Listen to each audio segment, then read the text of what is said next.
வணக்கம், வந்தனம் to all. Welcome to the SV chapter. So வெயில் பயங்கரமா இருக்கு மக்களே. ஸோ கொஞ்சம் நல்ல தண்ணி, மோர், ஜூஸ் எல்லாத்தையும் குடிச்சு கொஞ்சம் உடம்பு சில் பண்ணிக்கோங்க. அப்படித்தான் நானும் என் வீட்டுக்காரர் நல்ல தண்ணியை குடிச்சு ஒரு வழியே கிளம்பியாச்சு. எங்க வேற எங்கேயும் இல்லை, செடி வாங்குறதுக்கு தான் கிளம்பிட்டு இருக்கோம். ஆமா, ஒரு வழியா வீட்டுல செடி வளர்க்கணும்ன்ற ஒரு ஆசை வந்துருச்சு. ஏன்னா சென்னையில இருக்கிற பொல்யூஷன் டிராபிக்கு கண்டிப்பா வீட்டுல ஒரு செடி மரம் ஏதாவது வச்சாதான் நம்மளும் கொஞ்சம் மைண்ட் ஃபுல்லா பீஸ்ஃபுல் அண்ட் ரிலாக்ஸா இருக்க முடியும் மக்களே. ஸோ அப்படி சொல்லிட்டு தான் நானும் என் வீட்டுக்காரும் ஒரு வழியா கிளம்பியாச்சு. ஸோ போகும்போதே அப்படியே ஒரு மனசுக்குள்ள குழுக்குழுன்னு இருந்துச்சு, செடி வாங்க போறோம் அப்படின்னு சொல்லிட்டு.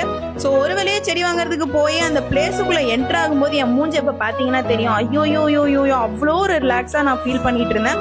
ஸோ உள்ள போயிட்டு செடிகளை பார்த்தோன்னே எல்லாத்தையும் பத்தி பேசாம எல்லாத்தையும் வாங்கிட்டா என்ன அப்படின்னு சொல்லி நான் வீட்டுக்கார்ட்ட சொல்லிட்டு இருந்தேன். அவர் உடனே சொன்னாரு, ஏமா நம்ம இருக்கிறது செகண்ட் ஃப்ளோர், அதனால நம்மளால முடிஞ்ச அளவு வைக்கிறதுக்கு மட்டும் வாங்கம்மா, வேற வீட்டுக்கு போயிட்டு உனக்கு நிறைய வாங்கி தரேன் அப்படின்னு சொல்லிட்டாரு. சரி ஓகே, அதுவும் கரெக்ட் தானேன்னு சொல்லிட்டு எல்லா செடியும் ஒன்னா பார்த்தேன். அப்படி இப்படின்னு எல்லாத்தையும் பார்த்ததுல ஒரு 4 செடியை ஒரு வழியே சூஸ் பண்ணிட்டேன். ஸோ ஓகே ஃபைன், 4 செடி போதும் அப்படின்னு சொல்லி மனசு ஒரு வழியை தேத்திக்கிட்டு 4 செடியும் வாங்கியாச்சு. வாங்கிக்கிட்டு கிளம்பலாம் அப்படின்னு சொல்லிட்டு முடிவு பண்ணி கிளம்பவும் செஞ்சாச்சு.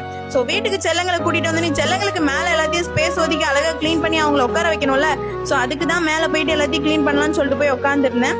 ஸோ அவ்வளோ அழகா இருக்காங்கல்ல. ஸோ பாக்குறதுக்கு ரொம்ப கியூட்டா இருக்குல்ல. தங்கங்களை வாங்கிட்டா எவ்வளவு ஹாப்பி தெரியுமா நானு. ஸோ செம்ம கியூட். ஸோ இதே மாதிரி நீங்களும் வளங்க மக்களே, அப்படின்னா தான் உங்களுக்கு மைண்ட் எல்லாம் ரிலாக்ஸா இருக்கும். ஓகே, பாய் மக்காஸ். See you all in part 2.